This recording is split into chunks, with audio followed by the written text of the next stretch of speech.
Hey, Disturbing listeners, 90 Day Fiancé, let's watch. Especially if I were to leave with the baby. You have to understand, I'm entirely dependent on you. I don't have friends here. I don't have a life here. I'm not working here. Like, I have nothing outside of you. I need things to be good for me to want to stay here. To be honest with you, I don't think you understand me really well. So, on one hand, I understand where she's coming from. She wants maybe to go back to the States. It's a question for her. She's like, well, you know, healthcare, my family, culture, friends, job, all this kind of stuff. I get it. But I don't know what she's talking about in terms of the problem. She's saying, you know, our relationship needs to be good. She's not even saying that word. She's like, it needs to be good for me here. I need to want to be here. And if I don't want to be here, then I'm going to leave. And for him, he's like, but what about our child? What about our family? What about you and me? And so I don't know if it's fair to put that on him, all that pressure of like, not only do you need to concern yourself with yourself, and but my happiness is completely your responsibility. And me wanting to be here is completely on you, even though you're of limited means and I have very expensive tastes compared to you and compared to your income. I don't know. I get where she's coming from. She misses home. She's having feelings of homesickness. Makes total sense. She's worried about the future. She, I think, doesn't really feel that connected with him. Okay. But you know, it's his child too. She's promised to go out there. She's promised to get married out there and live out there and have the child out there. So I hope that this is just a temporary phase that she's going through, that she can say, you know, maybe in a few days, it's like, okay, you know what, I've settled in a little bit. I feel a little bit better. And I still have requests. I still have complaints, but it's not as dire as it felt a few days ago. Maybe that'll happen. I know why you're here. Because I'm here now in the beginning because I love you. But life is not easy in Ethiopia to want to stay here for no reason. I'm the reason and my baby's reason. This is family's reason. Yeah. So she's like, I don't want to stay here for no reason. He's like, wait, I thought I was the reason. I thought our family was the reason. I thought my child was the reason. I thought my feelings about being connected with my child was the reason. I thought it mattered to you. Does that not matter to you? Or are you just saying, like, if things are uncomfortable, you're just gonna abandon me and I'm never gonna see my child again, like my last wife? Are you saying, like, you're that close to leaving and you don't care about how I feel about this? I don't want. She have to understand. My cousin's apartment still is cheap, 6,000. The problem is... All right, so they're having a discussion or conflict around where to live. She wants to rent an apartment that is $1,400 US, and he says, well, we have a place that is $170 US, and I earn $500 US. So the $170 is affordable, whereas the $1,400 a month is almost triple my monthly income. I don't know how much money she's getting from her parents, if any money. And always on the show, I am frustrated because when I work with couples on these things, I say, okay, let's walk through the finances and have you two discuss it. I'm not going to tell you what to do, but I will tell you how to talk about this, which is you're both in it together. There's a certain amount of money coming in and a certain amount of money going out, and how are you going to talk about what you want? And what I will frame the conversation is, you can have a preference, but you have to recognize the other person will have a preference too. So if the $1,400 apartment is an option for the two of them, I have to assume that she has money, savings, or she has money coming in from her writing job or from her parents or something. And so for her, the $1,400 a month is doable.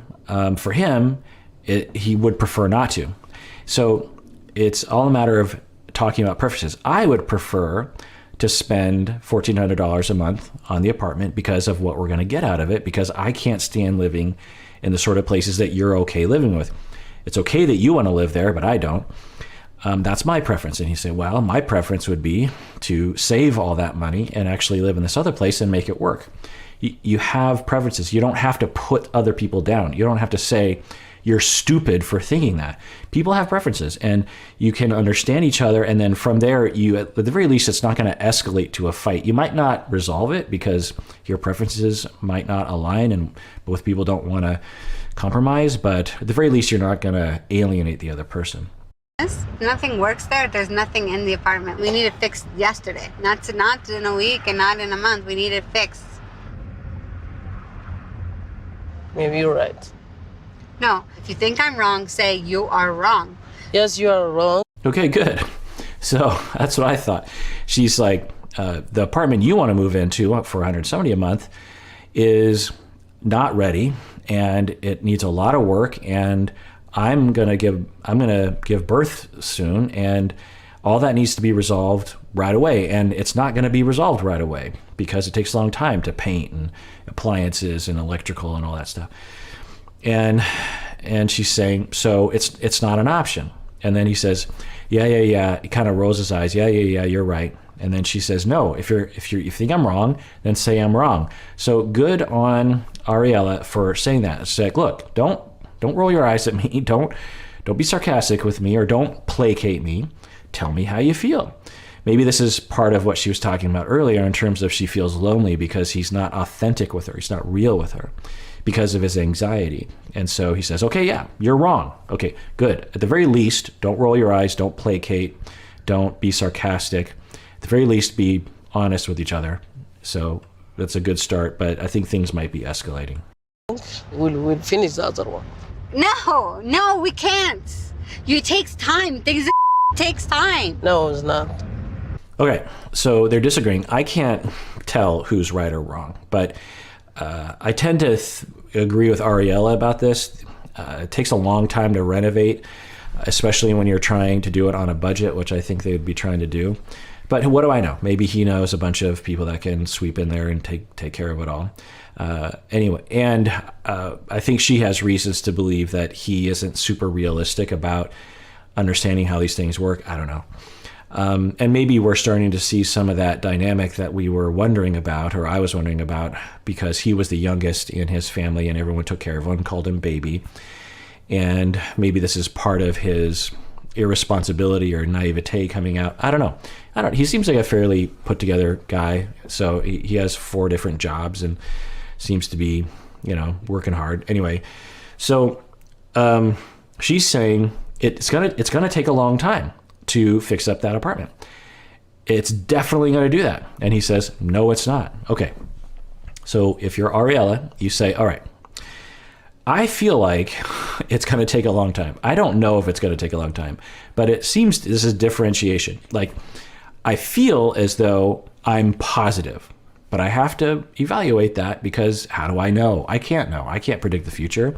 I don't know the contractors he's in contact with. Okay, so what do I say? All right, how do I say from a differentiated, rational place? Well, I would say, based on the information before me, I'm worried that this place is, 1, either not going to be finished ever, let alone on time. 2, that even if it is finished, it's still going to be unlivable for me. That's how I feel. And then he could say, well, I feel like if you just have patience, that it will work and we'll be able to save money and you'll like it. And if you give it a chance, you might have to make some compromises because we're on a budget and we're in Ethiopia, which is where I live, which is where you agreed to live for the rest of your life. And I think if you sort of be a little bit more flexible, that you will like it. I think that will happen. Okay. So I think that's where they're coming from, but it doesn't look like yes, no, yes, you are, no, you're not. I will show you for 1 week. I will finish. Well, you knew I was coming. You could have had everything fixed in the apartment ready already. If it was about money, you could have asked me for the money. So it's your fault. Yeah, I'm so busy for practicing, I tell you. Oh, but I thought it only took 1 week. All right, so now we're getting sarcastic, rolling eyes. He's saying it'll take a week. You'll see. I'll fix it up. It'll be 1 week. I somehow doubt that, but who knows? Maybe he's right. And she's all worked up right now and saying, rolling her eyes and using swear words, which is, not going to help. I think he's a nice enough fella that he'll sort of take it in this moment and won't escalate. Hopefully, let's participate in the escalation. Let's watch. Could have taken 1 week off practice because it's only 1 week to fix everything. She don't have patience. I tell her, give me 1 week, let me finish done, and then she refused. No matter what I do, I can win. If you like his other one, it's not about what I like. I can't live in a place that has no bathroom and no kitchen. Okay, I think she's having a lot of anxiety about, which makes sense, living in another country, not knowing what's going to happen in the future. I'm like that. When I am uncertain about things in the future, especially like where I'm going to live and what my nest is going to be like. I really like my home to be optimized and sort of what do I call it? Like specialized to me. What's the word for it? Customized. I like things to be custom to me. Like y'all don't see this, but like I have all these lights and a camera and my computer screens, and I have this desk, and I like everything. I like everything to be just right. And so, and when it's not, I get anxious. It's hard to sleep at night, and I tell myself like, look, things are uncertain. Everything will be okay. Worst case scenario, X, Y, and Z happens. Not a big deal, but there's something about it. So I think for her, that's what's happening. She's getting anxious, uncertain. She wants now. If I were there, a little birdie on his shoulder, I would say she's scared about the future and she doesn't know what's going to happen, and address that feeling. So he could say something like, honey, I realize you don't know what's going to happen in the future. And I realize there's a lot of things out of your control. And I realize you depend on me for a lot of things. And you don't know if I'm going to follow through. And frankly, I don't know if I'm going to follow through. I've never done this sort of thing before, but I think I have it. And maybe if I explain it to you and we walk through it, you will have the confidence that things will work out like I do. But I understand that you don't know what's going to happen in the future. And I understand that as an easy fix, you want to buy the expensive apartment. And let's make a deal. Give me a couple weeks. I'll finish the apartment. If at the end of that time it doesn't work, then we can consider the expensive apartment. But something along those lines. Let's see what he does. Listen to me. Shut up. If you agree, we can fix it for 1 week. Everything, whatever you want. I know what you want. It doesn't work like that. Are you construction? No, but I'm logical. Yeah. So, and he says, "Shut up." Now, maybe that within the two of them is okay. She didn't seem to react that much to that. She's like, okay, actually, maybe I do need to calm down a little bit. And he's like, look, everything's going to be fine. And he's like, are you a construction worker? And she's like, no, but I'm logical. All right. I don't know either one of them are right or wrong. I tend to be on Ariela's thinking here of like, it takes a long time, but I don't know, maybe he's got it all together. He knows all the people. So it could be worse, but it could be better. There's no floor. There's no stove. You're so excited for this baby, but how are we going to actually take care of it? I don't know. You can make me stressed. I make you stressed? Yes. Yeah. Well, they're both stressed, and I think that for her, if I were a birdie on her shoulder, I would say, you're stressed out, concentrate on that and take care of yourself and ask him to take care of you. Just say, I'm stressed out.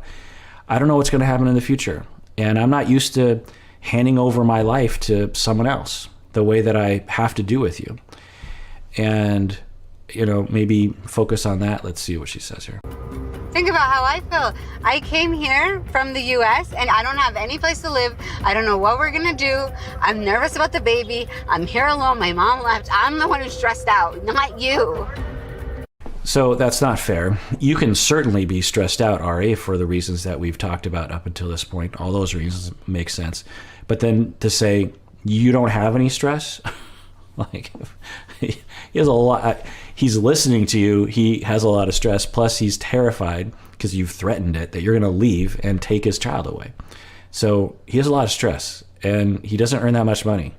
And he knows that you don't like the vast majority of, home customs that happen in his part of the town, given their budget. So yeah, he's extremely stressed out. And to say that, no, you're not allowed to be stressed because I'm stressed out.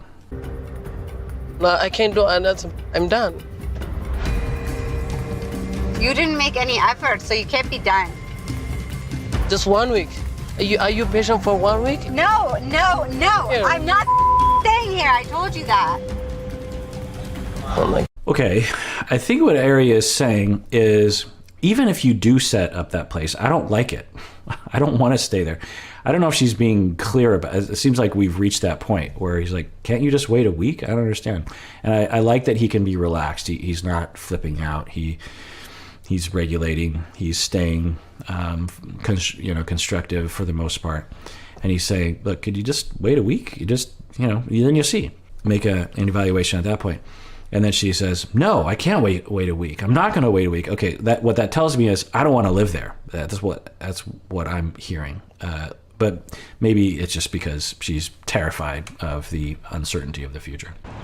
That's crazy. A used car like this in the U.S., it's so cheap. It would be like a third of the price. I understand, maybe I'm there, but it's here like very expensive car, like if you buy it.